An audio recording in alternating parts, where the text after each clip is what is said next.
لە درێژەی هەڵمەتی بانگەشەی ئەنجومەنەکانی سنووری مەڵبەندی کەرکووکی کۆمەڵی ئیسلامی شەوی ڕابردوو هەردوو ئەنجومەنی دەروازە و پەنجەعەلی هەڵمەتێکی فراوانی هەڵواسینی پۆستەرات و وێنەی کاندیدی ژمارە سێ لیستی نیشتیمانیان لە شۆرجە و بازاڕی حەسیرەکە و پەنجەعەلی و گەڕەکی ڕزگاری و قادسیە هەڵواسی. ئێمە وەکو ئەنجومەنی دەروازە پلانمان وایە کە لە بانگەشە هەڵبژاردنەکانی ئەنجومەنی عێراق شەوانە هەرجارە و تیمێکمان بۆ شوێنێکی تایبەت کە دەرەچێت و ئەم شەوەش یەکێک لە پلانەکانمان ئەوەیە کە وێنەی کاندیدی ژمارە سێ کە ماڵسە محەممەد جەلیلە و لە لیستی 183 لیستی نیشتیمان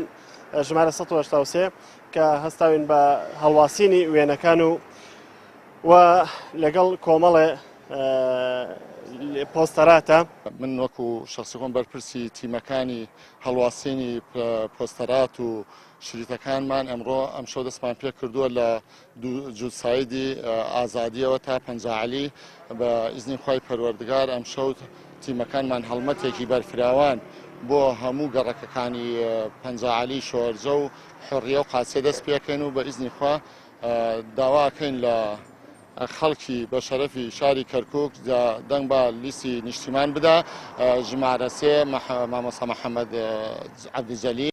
هەر لە یەکەم ڕۆژی دەستپێکردنی بانگەشەی هەڵبژاردن بۆ ئەنجومەنی نوێنەرانی عێراق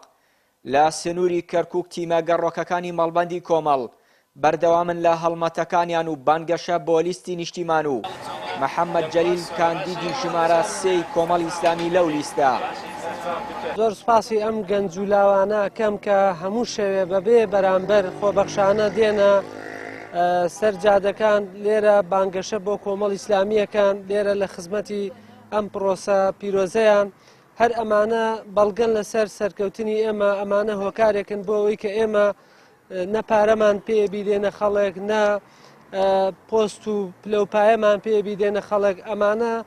یەکێکن لە هەرە هۆکارەکان کە ئێمە ئینشاءالله تعالا سەرکەوتووە بین. بۆیە دووبارە زۆر سپاسیانەکەم خوای گەورە هەموو لایەک سەرکەوتوو. لە سنووری کەرکوک و ناوچە جێ ناکۆکەکانی تر لیستی نیشتیمان تاکە هاوپەیمانی کوردیە لە نێوان کۆمەڵ و گۆڕان و هاوپەیمانی پێکهێنراوە.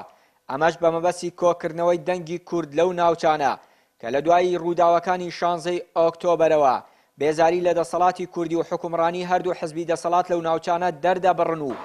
بێ ئومێد بوون لەوەی یەکێتی و پارتی جارێکی تر بتوانن هیوایان بۆ بگێڕنەوە و ڕووداوەکانی هاوشێوەی 16 ئۆکتۆبەر دووبارە نەکەنەوە. چیانووری کەناڵی ئاسمانی پەیام،